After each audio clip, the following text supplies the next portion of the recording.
Muitas pessoas têm dificuldade para entender como funciona o endividamento público no Brasil. E em especial, inclusive, o que está acontecendo em Mato Grosso. Em época de muitas discussões sobre pagamento da RGA, revisão geral anual, em um momento de crise no Estado, essas dúvidas acabam ressurgindo. Para falar sobre isso, eu converso agora ao vivo aqui no Jornal da Manhã com o professor doutor em História Econômica e professor da Universidade Federal de Alagoas, José Menezes Gomes. Bom dia, obrigado pela sua presença aqui com a gente no Jornal da Manhã. Quando a gente fala em dívida pública, o que é, afinal de contas, essa expressão dívida pública? Dívida pública geralmente é uma dívida contraída pelo Estado quando ele não consegue arrecadar na necessidade de financiamento ou de investimento em determinadas áreas, ele acaba contraindo empréstimos. No caso do Mato Grosso, nós tivemos uma dívida pública que originou numa dívida externa. Originou da dívida externa. Então, durante o regime militar, nós tivemos muitos empréstimos externos e externos acabaram sendo para quê? Geralmente foram para fazer estradas, para energia. Essa dívida externa, que depois se transforma em dívida pública, ela não foi praticamente para nenhuma função social. A única forma que teve de função social foi um empréstimo externo para fazer um hospital, que acabou não sendo concluído ou foi concluído e foi privatizado, que era o Hospital do Câncer. Então, a dívida externa foi por onde os estados se endividaram para fazer investimentos. Só explicando, esclarecendo um ponto aí que o senhor falou, que foi contraído durante a ditadura militar. Exatamente. Pelo governo federal, pela ditadura militar do governo federal em Brasília, não, ou pelo governo de Mato Grosso durante a ditadura militar? Exatamente. Cada estado nacional, cada unidade federativa era autorizada a fazer empréstimos externos como forma de captar dinheiro para fazer investimentos em obras dentro do estado. E essa autorização permitia que você contraísse empréstimo lá. O problema principal é que esses empréstimos, eu acabei de analisar o de Mato Grosso, grande parte dos empréstimos que resultaram na dívida pública de Mato Grosso, eles sequer sabiam o nome do emprestador. As taxas de juros eram flutuantes. Não havia nenhum tipo de controle. E isso foi... O que significa taxa de juros flutuante? Quando os Estados Unidos elevaram a taxa de juros de 5% para 20%, o estado de Mato Grosso, que tinha contraído empréstimo flutuante, teve um endividamento gigantesco. E desde então nós tivemos uma bola de neve. A partir daí nós tivemos outra etapa, que foi com o Plano Real. O Plano Real ampliou ainda mais a dívida pública, mas o acelerador maior veio exatamente em 97, quando a dívida pública se converteu em dívida...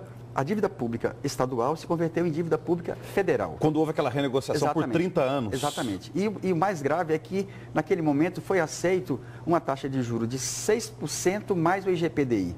O curioso é que esse mesmo Estado que empresta a unidade federativa nessas condições, ele empresta a um empresário a 6%. Como assim? Se você fizer um empréstimo no BNDES, você tem uma taxa de 6%. Se você faz uma rolagem da dívida pública com a União, você pega o 6% mais o IGPDI, que pode dar, dependendo da taxa, pode dar 20%. Então, é uma coisa desigual. Mas a questão mais grave que eu vejo é que, o que leva à situação de crise fiscal do Estado de Mato Grosso? É que, nesse ano agora que vem, o governo está propondo uma renúncia fiscal de 2,4 bilhões de reais. Esse valor é mais do que o que vai ser gasto com educação. Esse valor talvez seja 4 vezes mais do que os servidores estão querendo. Dá quase 2 VLTs, por exemplo. Exatamente. E o curioso é que todos esses empréstimos externos que foram feitos, que resultaram na dívida pública de Mato Grosso, foram para dar sustentação ao agronegócio. Agora, o senhor falou dessa renúncia fiscal e chama a atenção o seguinte, porque a gente ouve muito, nesse momento que está se discutindo dívida pública, que Mato Grosso é um estado rico, tanto que contribui aí com a balança comercial com o país. Mas é um poder público pobre. É por isso, por causa dessa renúncia fiscal? Exato. É porque são várias formas. Primeiro nós temos a sonegação, que é grande. Depois nós temos a renúncia fiscal, que é uma forma de legalizar a sonegação. Depois nós temos a Lei Candir, que ela acaba pegando grande parte dos recursos. Porque o Estado de Mato Grosso, ele potencializa o agronegócio. O agronegócio, quando exporta, não paga imposto.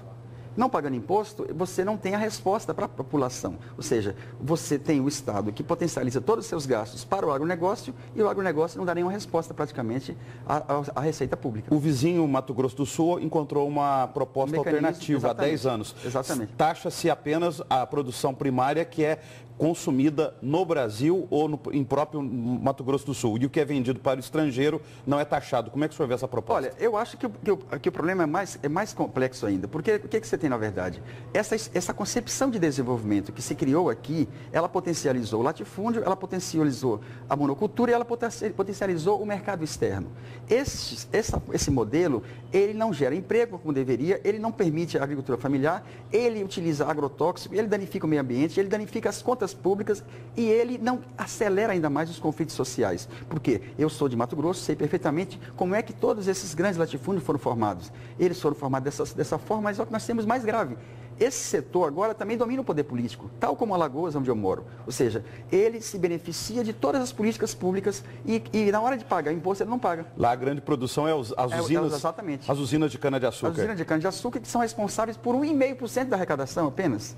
Eles tiveram toda a atenção, toda a dívida pública de Alagoas praticamente foi feita para dar sustentação às usinas de Alagoas. E, na verdade, as usinas de Alagoas se especializaram em dominar o poder político. Agora, nós estamos vendo em nível nacional, governo do presidente Michel Temer, a proposta do ajuste fiscal. Isso tem a ver com dívida pública? Tem. E isso é o que ontem eu falei lá na reunião com os servidores do Estado. Isso é muito grave, porque isso se chama PLP 257. O PLP 257 quer renegociar a dívida dos estados, só que, na verdade, ele quer liquidar todos os direitos. Ele quer evitar que haja concurso público, ele quer evitar que haja reajuste, ele quer evitar que a carreira seja efetivada, ele quer exatamente conter os gastos públicos, mas a questão toda é o seguinte: quem é o principal responsável pelo esgotamento financeiro do Estado? Não são os servidores públicos. Porque, veja bem, eles estão querendo 630 milhões para recompor o seu salário. Eles não querem ganho real, eles querem só recompor. E é só o executivo, porque o legislativo